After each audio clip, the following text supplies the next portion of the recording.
Tuhan. Hari ini saya membagikan tema kita dari Lukas 23, 33 sampai 43 ini dengan tema makna tiga salib di Golgota. Makna tiga salib di Golgota. Saudaraku yang terkasih di dalam Yesus Kristus Tuhan, Golgota itu disebut dengan Bukit Tengkorak. Kita tadi sudah lihat. Ini gambarnya kira-kira. Itu ada panah merah. Kalau saudara bisa lihat, saya kasih zoom sedikit. Itu ada gambar panah yang kira-kira ada seperti muka tengkorak manusia ya. Bisa kelihatan? Ini saya gerakan. Ya, jadi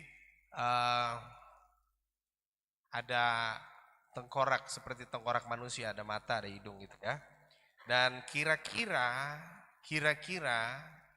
2000 tahun yang lalu disinilah ditemukan ya oleh arkeolog itu bukti sejarah bahwa Yesus pernah disalib tepat di Bukit Tengkorak ini, saudara. Jadi bukan di atasnya, jadi bukan di atas yang ada tebing itu, mulainya panah itu bukan, tapi dia ada tepat di bawahnya. Kalau saudara ada lihat bus, ini ada bus ini, ya ada bus itu. Di situ dulu jalan raya, 2000 tahun yang lalu tuh jalan raya, sehingga orang yang mau pergi ke arah Yerusalem akan melewati jalan di depan Bukit Tengkorak ini.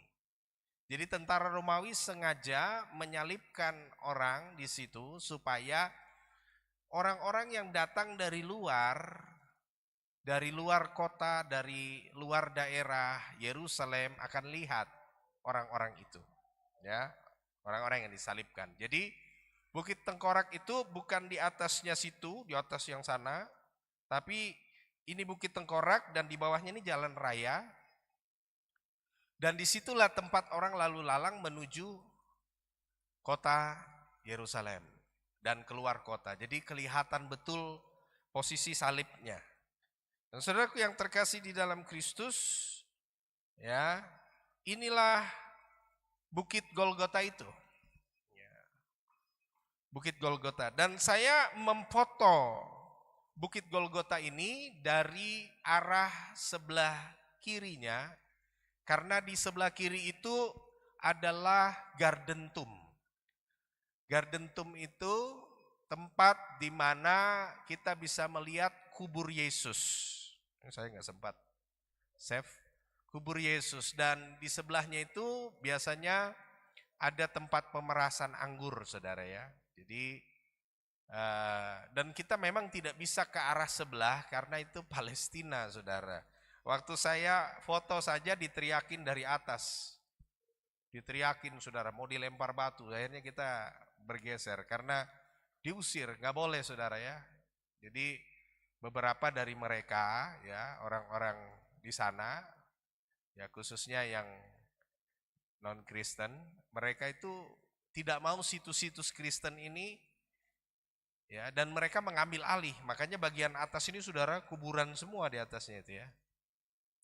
Kuburan semua diisi supaya mereka menguasai tempat itu. Sehingga kalau kita mau ke situ kita nggak bisa. Begitu kita mau foto aja mau lempar dengan batu dari atas bukit ini saudara. Akhirnya kita cepat-cepat langsung kita menghindar lari karena dapat lempar nanti saudara ya. Tidak boleh. Jadi akhirnya kita tidak bisa foto dari jarak dekat ya. Jadi hanya dari kejauhan karena kondisi seperti itu. Nah, dari mana kita tahu ini ya Bukit Golgota? Satu, kita bisa lihat tadi jelas sekali ya, seperti tengkorak. Dan di sini dikatakan dalam Matius 27 ayat yang ke-39, saya bacakan, orang-orang yang lewat di sana menghujat dia dan sambil menggeleng-gelengkan kepala. Ini orang-orang yang datang keluar masuk kota Yerusalem itu lewat jalan itu, sehingga melihat orang-orang yang disalibkan pada waktu itu menggeleng-gelengkan kepala. Karena mereka nggak tahu siapa yang sedang disalib ya, karena dari luar kota. Tidak tahu ceritanya. Tapi mereka menggeleng-gelengkan. Jadi kita tahu saudara, posisi letak daripada Bukit Golgota itu saudara di pinggir jalan dan sesuai dengan ini. Kenapa saya bicara ini ulang-ulang saudara? Karena gini, karena ada yang kalau saudara pergi ke Yerusalem, ke Israel, saudara akan diberitahu oleh oleh orang-orang yang ada di tour guide yang ada. Tour guide itu akan mengatakan bahwa 2 tempat kubur Yesus. Ya, 2 tempat kubur Yesus. Ya. Satu di Yerusalem, kubur Yesus yang diyakini sebagai kuburan Yesus, dan satu di Gardentum tadi. Penemuan Gardentum ini saudara, ini hanya sekitar 1970 sekian saudara. Baru saja setelah arkeolog menemukan darah Yesus di sana. Ya. Jadi Ron Wyatt itu menemukan, ini dia. Ron Wyatt itu menemukan, kan tadi kita lihat dari Gardentum itu kita bisa lihat ada goa, ini panah itu di sebelah panah itu sebelah kiri itu ada goa besar. Disitulah Ron Wyatt menemukan darah Yesus. Ya, jadi dia menggali, arkeolog turun ke bawah dan dia menemukan ada retakan dan retakan itu sampai ke tabut perjanjian. Darahnya diambil, kemudian Ron Wyatt membawanya ke lab dan ditaruh di suhu ruangan 48 jam, kemudian diputar 72 jam dan ditemukan kromosom ya, yang sudah sebenarnya ribuan tahun tapi hidup lagi saudara. Ya, kromosomnya hanya 24 kromosom, sedangkan manusia pada umumnya 46, 2 kromosom bapak, 2 kromosom ibu. Sedangkan yang satu ini jelas-jelas manusia namun tidak memiliki kromosom bapak. Dia hanya memiliki kromosom ibu 23 dan 1 kromosom yang menyatakan bahwa dia adalah laki-laki. Luar biasa saudara ya. Ron Wyatt menemukan darah Yesus dan menemukan juga ada tabut di bawahnya. Kalau kita bisa lihat perjanjian lama bahwa darah anak domba itu harus dibawa dan dibubuhkan di atas tabut perjanjian. Dibubuhkan di dalam tabut perjanjian dan ketika dibubuhkan ke dalam tabut perjanjian itu menebus dosa umat manusia, ya kan? Dan Yesus disalibkan tepat ada di bawah tabut perjanjian yang disembunyikan karena Israel menghadapi perang yang terus-menerus dan terus-menerus. Saudaraku yang terkasih dalam Kristus, sejak penemuan arkeolog darah Yesus dan juga tabut perjanjian, maka bergeserlah tempat di mana Golgota itu. Jadi Golgota ternyata di situ.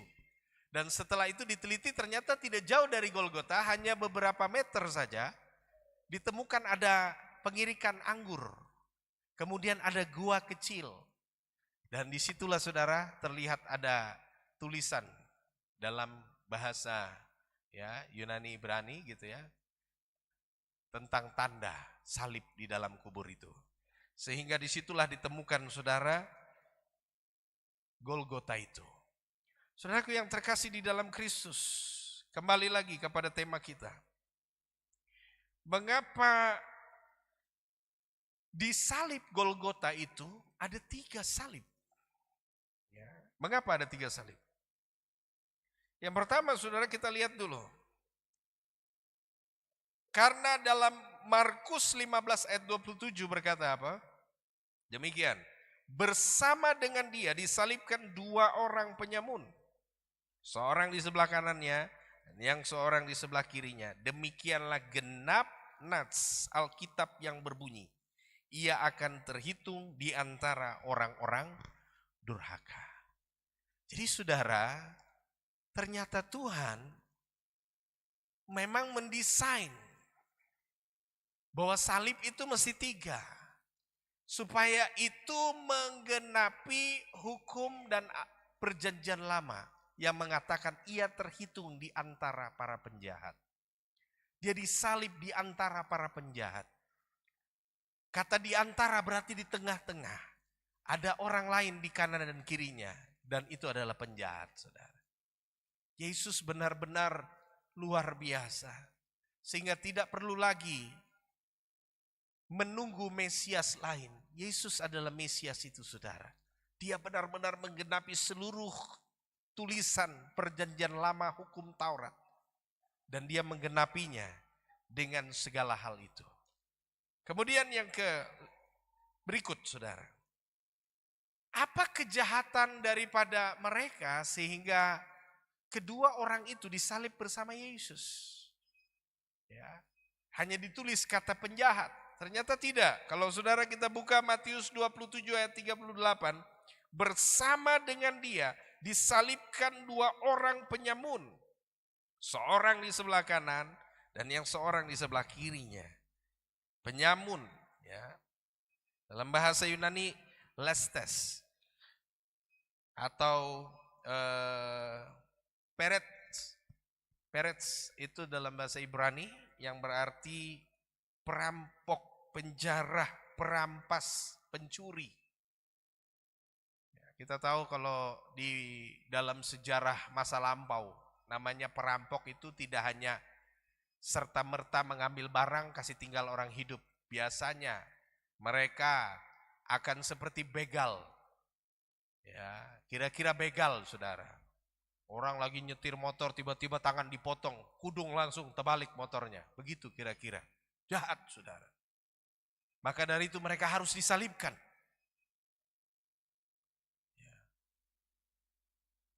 Jadi saudaraku yang terkasih, kira-kira kejahatan mereka adalah perampok, penjara, perampas, pencuri. Kejahatan-kejahatan lainnya, saudara. Itulah penyamun, saudara. Namun kita lihat, yang pertama ada beberapa salib tadi ya. Ada 3 salib. Salib yang pertama, saudara, adalah salib penyamun. Di mana salib yang menggantung penyamun ini menghujat Yesus. Dia mencela Yesus. Ya. Matius 27 ayat 44. Bahkan penyamun-penyamun yang disalibkan bersama-sama dengan dia mencelanya. Demikian juga.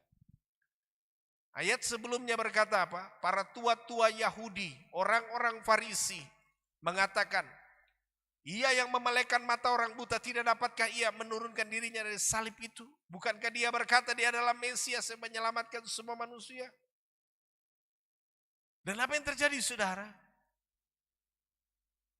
Yang digantung di kayu salib, yang di sebelah Yesus itu, ikut juga menghujat Yesus. Ya, katanya engkau Mesias. Selamatkan kami, juga selamatkan dirimu. Wow, saudara. Setelah dia mendengar ahli-ahli Taurat, orang-orang Farisi, tua-tua Israel menghujat Yesus. Dia ikut lagi. Ini berarti, saudara, seorang yang hidupnya sama-sama disalib, tapi ikut-ikutan.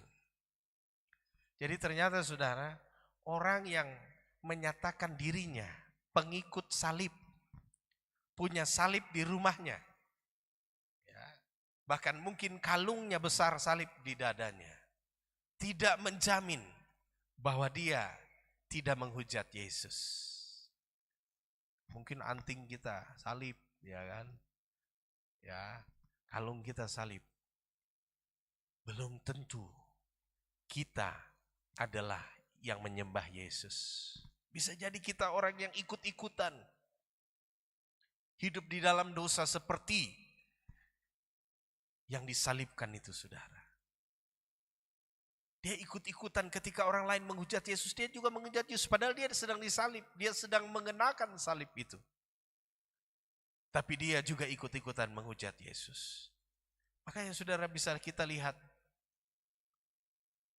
ya, gangster-gangster di televisi, ya kan? Kita bisa lihat mereka adalah orang-orang mafia-mafia. Mereka pakai semua ya senjata-senjata, mereka membunuh orang, tapi salibnya besar sekali, saudara, di dadanya, tapi menembak orang dengan tidak rasa bersalah. Apa yang difilmkan oleh Hollywood sebenarnya adalah gambaran daripada kenyataan yang sedang terjadi di dunia-dunia hari-hari ini. Ada banyak orang-orang memakai kalung salib besar-besar, menembak, membunuh orang dengan tidak rasa takut dan gentar. Tetapi mereka sedang membawa salib itu. Kenapa? Karena memang di Golgota ada 3 salib. Tidak semua salib itu menyembah Yesus. Tapi ada juga salib yang menghujat Yesus, saudara. Kiranya lewat firman ini kita tidak menjadi sebagai salah seorang dari yang menghujat Yesus, saudara. Penyamun yang disalib mencela Yesus, ya, merupakan sifat yang tidak berdaya, namun merasa berkuasa. Masih berani memerintah Yesus. Coba kita baca Lukas 23 ayat 39. Seorang dari penjahat yang digantung itu menghujat dia. Katanya, bukankah engkau Kristus, adalah Kristus? Selamatkan dirimu dan kami. Dia sudah tidak berdaya digantung, sudah dipaku sama-sama di kayu salib, tapi masih berani memerintahkan orang di sebelahnya. Yang dia tidak tahu apa yang dikerjakan, bahwa Yesus menjadi rupa manusia untuk menebus dosa. Tapi masih tidak berdaya, dia masih bisa perintah orang. Berapa banyak orang Kristen yang seperti ini, saudara. Sudah tidak berdaya, tapi masih sombong dan angkuh, saudara. Ya. Kalau kita dengar firman ini, mari bertobat. Ya. Ada kan kadang-kadang saudara, sudah tidak berdaya, sudah sakit-sakitan gitu ya. Tapi dari atas tempat tidur masih marah-marah orang, saudara. Masih tegur-tegur orang. Padahal sudah tidak berdaya lagi. Kira-kira sudah bau tanah, saudara ya. Dekat-dekat semua mati sebenarnya. Tapi dia masih bisa bentak orang. Padahal dia sudah tidak berdaya. Itulah tanda daripada orang-orang yang tidak akan masuk Firdaus Tuhan. Pasti masuk neraka, saudara. Mari kita sadari, saudara. Kita anggap saja sebagai orang-orang yang tidak berdaya. Tapi masih berani dia berkata kepada Tuhan Yesus. Selamatkan kami, selamatkan dirimu dan selamatkan kami. Masih berani perintah, saudara. Mari saudara kita berubah. Dan kita semua belajar dari penyamun yang disalib di sebelah Yesus ini. Ya, tidak tahu dia di sebelah kiri atau di sebelah kanan. Tapi kebanyakan meyakini bahwa yang di sebelah kiri yang disalib. Yang menghujat Yesus. Ya. Kemudian saudara, sifatnya tidak takut akan Tuhan. Tidak menyadari dirinya dalam hukuman yang sama. Melihat selumbar. Tidak sadar di ambang maut. Apa yang dia katakan? Ayat 23, 40 sampai 41. Ditegur sama temannya. Tetapi seorang yang menegur dia katanya, tidakkah engkau takut juga tidak kepada Allah, sedang engkau menerima hukuman yang sama? Kita memang selayaknya dihukum, sebab kita menerima balasan yang setimpal dengan perbuatan kita. Tetapi orang ini tidak berbuat sesuatu yang salah. Kalau kita lihat penyamun ini sebenarnya layak untuk disalibkan. Tapi dia yang layak untuk disalibkan, dia malah merasa dirinya sama. Dia masih punya hak. Dia masih bisa memerintah. Dia melihat selumbar orang lain.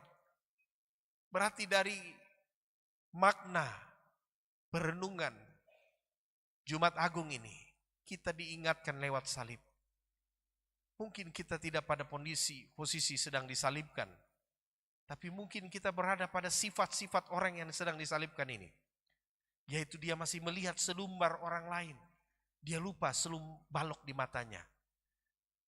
Dia melihat kekurangan orang lain. Tapi dia lupa di dalam dirinya ada balok yang besar. Sama-sama disalib, tapi bikin diri menghakimi orang lain, saudara. Wah, luar biasa. Inilah orang yang ada di salib namun tidak bertobat, saudara. Yang kedua kita bisa lihat, ada seorang juga yang disalib di sebelah Yesus, yang diyakini oleh gereja, kira-kira di sebelah kanan dia.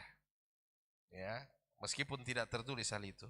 Penyamun yang disalib namun dia bertobat. Ya, dikatakan bahwa Lukas 23 ayat 42 sampai 43 lalu ia berkata, Yesus, ingatlah akan aku Apabila engkau datang sebagai raja, kata Yesus kepadanya, aku berkata kepadamu sesungguhnya hari ini juga engkau ada bersama-sama dengan aku di dalam Firdaus. Saudara, meski perjumpaannya singkat, kalau kita lihat Yesus ditangkap malam dini hari subuh ya, kira-kira jam 3 dia ditangkap. Disesah di rumah Imam Kayafas, lalu pergi ke Herodes, Herodes ke Pilatus, Pilatus ke Herodes, kembali lagi ke Pilatus, baru menuju Bukit Golgota. Jadi kayak bola pingpong, jadi tidak ada sempat berjumpa dengan Yesus.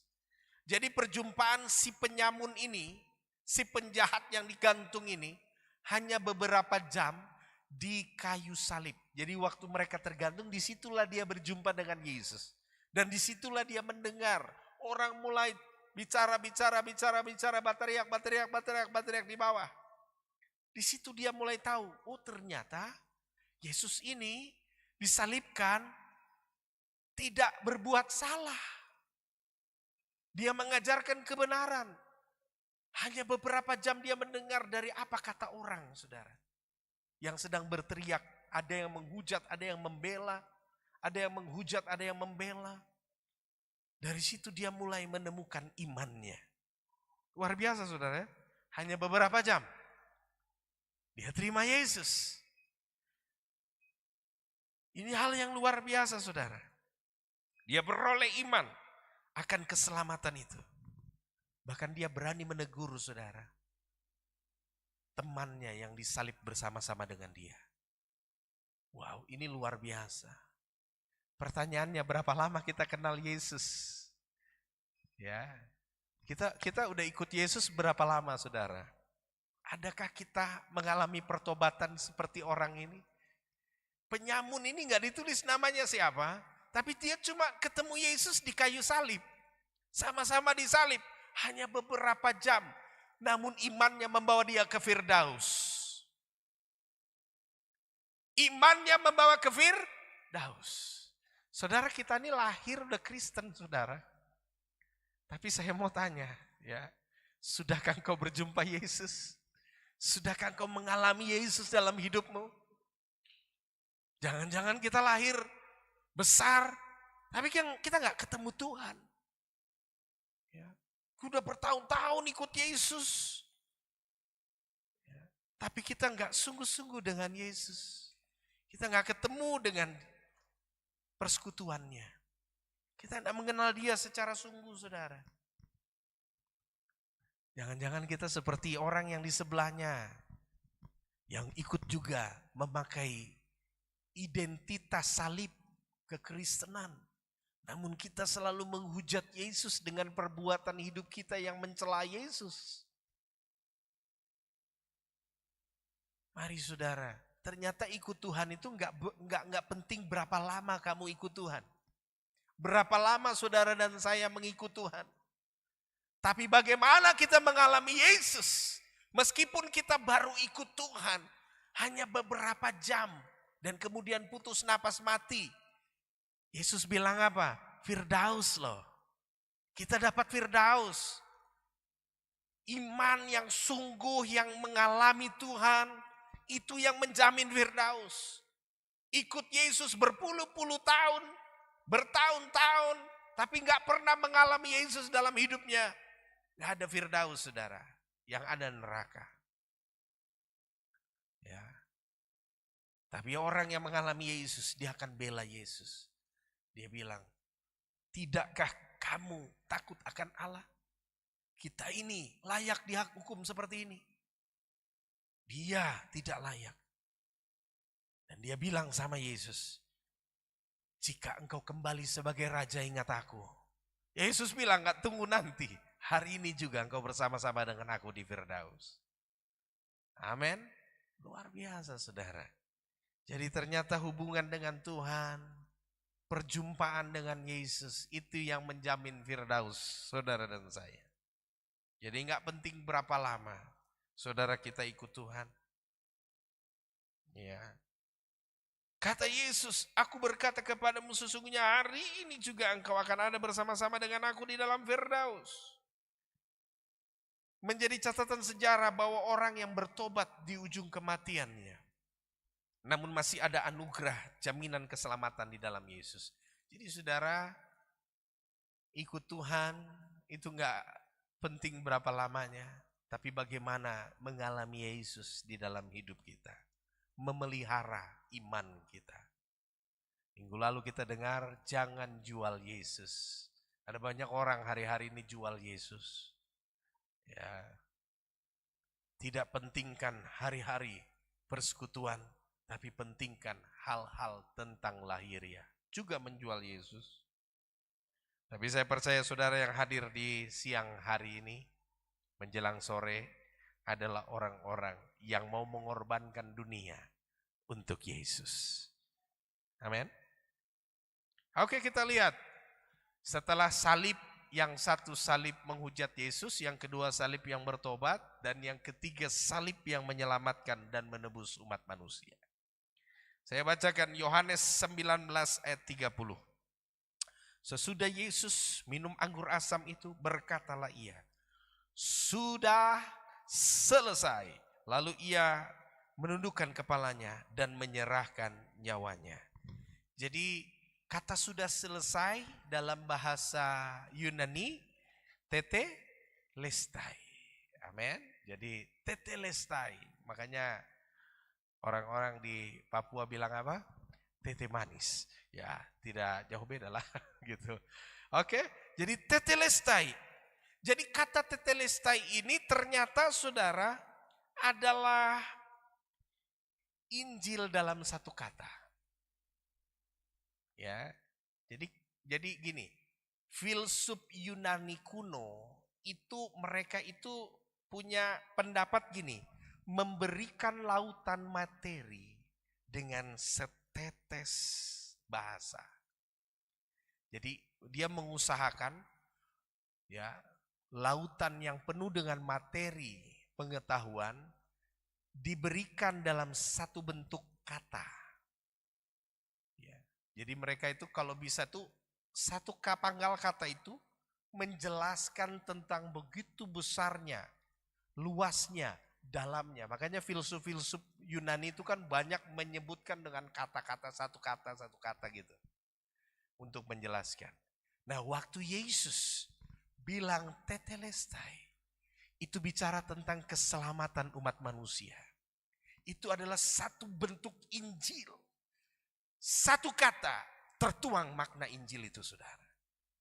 Waktu dia bilang sudah selesai, itu artinya semua dosa, semua kutuk, semua masalah sudah dibayar lunas. Apa yang kita belum selesai saudara? Hutang maut sudah dibayar. Kutuk diselesaikan. Semua telah dibayar.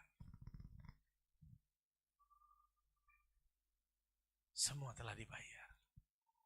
Dan saudaraku yang terkasih di dalam Kristus, ini adalah sesuatu kata, sudah selesai. Yesus selesaikan dengan satu kata. Jadi terkandung makna kemenangan. Jadi waktu dia bilang sudah selesai, itu berarti bukan dia sedang pasrah, sudah selesai, sudah. Bukan. Artinya sudah finish. Semua harga telah dibayar lunas. Injil itu dalam satu kata itu saudara. Sudah selesai. Tetelestai.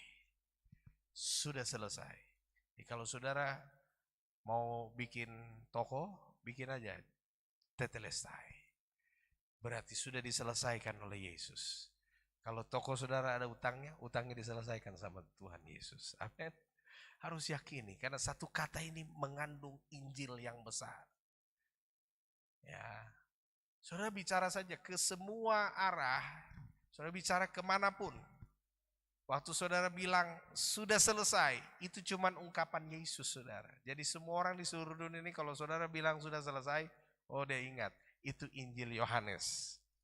Pasal 19 ayat 30. Gitu. Jadi Yesus selesaikan. Jadi salib yang di tengah itu, yang terakhir yang kita bahas ini itu bicara tentang dia menyelesaikan semua hutang-hutang kita. Dia selesaikan semua yang menjadi beban dan persoalan kita. Ya, inilah Golgota tadi saudara, tempat di mana Yesus disalibkan. Itu pas di depannya, ya, di depan base itu ada jalan dan di situ dulu salibnya, dan ditemukan ketika Ron Wyatt menggali. Ron Wyatt ini dia paling banyak menemukan temuan-temuan, termasuk Bahtera Noh di Ararat, Turki. Itu dia yang temukan juga saudara, Ron Wyatt. Ron Wyatt juga menemukan banyak hal. Jadi temuan-temuan arkeolog di seluruh dunia khusus yang berhubungan dengan Alkitab, semuanya ditemukan oleh arkeolog yang luar biasa ini. Namanya Ron Wyatt. Termasuk darah Yesus dan juga tabut perjanjian tepat di bawah salib itu disembunyikan. Berarti Yesus juga menebus kita dan juga menggenapi hukum Taurat. Sebab darah anak domba harus dibubuhkan di atas tabut perdamaian, tutup tabut perjanjian itu. Dan darah Yesus yang mengalir. Jadi dia benar-benar mengeluarkan ya semua yang terbaik dari, yaitu darah yang diberikan kepada kita saudara. Ada satu lagi saudara, hal yang luar biasa yang saya ingin sampaikan kepada kita sekalian, yaitu apa? Di dalam darah kita ternyata terkandung salah satu yang namanya protein bernama laminin. Ya, saudara tahu laminin ya? Cuman cari di Google ya. Laminin itu ternyata ada di dalam darah kita dan bentuknya seperti salib. Saudara bisa lihat itu ya? Salib itu ada di dalam darah kita, jumlahnya banyak saudara. Fungsinya apa? Fungsi laminin ini dia adalah protein yang penting dalam tubuh manusia yang memiliki berbagai fungsi terutama untuk struktur sel dan jaringan. Laminin berperan ya untuk perbaikan luka, perbaikan dan seterusnya, bahkan juga untuk pembuahan ya, janin dan seterusnya. Dia bisa membantu sel, membantu melawan penyakit. Dan kalau nggak ada laminin ini dalam diri manusia, menurut beberapa pakar kesehatan, manusia mati, saudara. Sadarkah saudara, di dalam dirimu tuh ternyata ada salib yang tidak kelihatan, kecil sekali. Tidak bisa lihat dengan mata, tapi dilihat dengan mikroskop. Dan pakar protein meneliti ada begitu banyak laminin yang berbentuk salib ini beredar di setiap sel darah saudara. Ya, amin. Jadi saudara dan saya adalah milik Allah. Dia menebus kita dengan darahnya, salib itu. Dan salib itu juga ada di dalam darah saudara dan saya. Sadarilah kita milik Allah. Makanya dia bilang, aku menebus bukan saja untuk angkatan ini, tapi untuk seluruh umat manusia dari generasi ke generasi, dari yang masa lalu sampai ke masa yang akan datang. Itulah karya penebusan Yesus. Dia ada juga di dalam darah saudara. Salib itu. Ya. Yaitu yang disebut dengan apa? Laminin. Dan ini saudara menggegerkan dunia kedokteran. Ya. Saudara cari di YouTube, itu heboh, dunia kedokteran kaget. Kenapa kok ada laminin bentuknya salib? Ternyata dia memiliki fungsi yang luar biasa untuk tubuh manusia. Tanpa laminin manusia mati, saudara. Dipastikan manusia mati tanpa laminin. Jadi di dalam darah kita ini ada laminin berupa salib. Dia beredar di seluruh tubuh kita, membantu peredaran darah kita, membantu proses penyembuhan dan seterusnya. Bahkan membantu pembuahan bayi. Itulah laminin, saudara. Salib bentuknya. Dan ini menggegerkan dunia kedokteran. Dan saudaraku yang terkasih dalam Kristus, itulah karya salib yang juga ada dimiliki dalam DNA saudara dan saya. Ya. Kalau yang kesehatan pasti languk-languk, saudara. Haleluya. Ya, ya. Kalau yang belum tidak di pendidikan kesehatan, nanti lihat Google, saudara. Saudara akan kaget. Betul, saudara. Sampai semua pakar kedokteran kaget. Yang tahu bahwa laminin ini bentuknya salib dan dia berfungsi sangat baik bagi manusia. Tanpa laminin orang akan mati, manusia akan punah. Jadi laminin ini sangat berfungsi. Demikianlah Yesus dalam hidup kita. Kalau saudara tinggalkan Yesus, buang Yesus, tidak pedulikan Yesus dalam hidup saudara, pasti engkau akan binasa secara rohani. Ya, maka dari itu saudara yang penutup, bahwa salib merupakan lambang bagi kekristenan selama bertahun-tahun, yang merupakan identitas umat percaya. Namun di dalam salib juga ada tanggung jawab besar kita untuk memberitakan Injil serta menjaga wibawa kekristenan.